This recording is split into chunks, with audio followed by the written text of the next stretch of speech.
ಸಂತೋಷ ಅಮೃತಮಸ್ತು.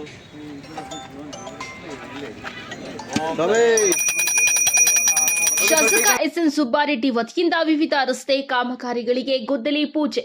ಗ್ರಾಮೀಣ ಕ್ಷೇತ್ರದ ಅಭಿವೃದ್ಧಿಗೆ ಸದಾ ಬದ್ಧನಾಗಿದ್ದು ವಿಧಾನಸಭೆಯ ಅಧಿವೇಶನ ಒತ್ತಡದ ನಡುವೆಯೂ ಕ್ಷೇತ್ರದ ಅಭಿವೃದ್ಧಿಗೆ ಹಗಲಿರುಳು ಶ್ರಮಿಸುತ್ತಿದ್ದೇನೆ ಎಂದು ಶಾಸಕ ಎಸ್ಎನ್ ಸುಬ್ಬಾರೆಡ್ಡಿ ಹೇಳಿದ್ದಾರೆ. ಬಾಗೇಪಲ್ಲಿ ಕಸಬಾ ಹೋಬಳಿ ಪರಕೋಡು ಗ್ರಾಮ ಪಂಚಾಯಿತಿ ವ್ಯಾಪ್ತಿಯ ಕೊತ್ತಕೋಟೆ ಗ್ರಾಮದ NH7 ರಾಷ್ಟ್ರೀಯ ಹೆದ್ದಾರಿ ಸಂಪರ್ಕಿಸುವ ರಸ್ತೆಗೆ 25 ಲಕ್ಷ ರೂಪಾಯಿಗಳ ಅನುದಾನದಲ್ಲಿ ಹಾಗೂ ಗಂಟವಾರಪಲ್ಲಿ ಗ್ರಾಮ ಪಂಚಾಯಿತಿ ವ್ಯಾಪ್ತಿಯ ಅಲ್ಪಸಂಖ್ಯಾತ ಕಾಲೋನಿಗೆ 15 ಲಕ್ಷ ರೂಪಾಯಿ ವೆಚ್ಚದ ಸಿಸಿ ರಸ್ತೆಗೆ ಶಾಸಕ ಎಸ್ಎನ್ ಸುಬ್ಬಾರೆಡ್ಡಿ ಅವರು ರಸ್ತೆ ನಿರ್ಮಾಣ ಅಭಿವೃದ್ಧಿ ಕಾಮಗಾರಿಗಳಿಗೆ ಚಾಲನೆ ನೀಡಿ ಮಾತನಾಡಿದ್ದಾರೆ.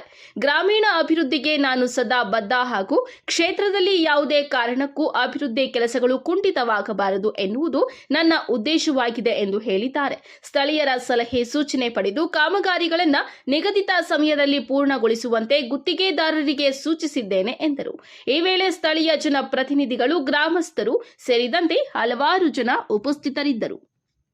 ವರದಿ ಗೋಪಾಲರೆಡ್ಡಿ, ನಂದಿ ಟಿವಿ, ಬಾಗೇಪಲ್ಲಿ.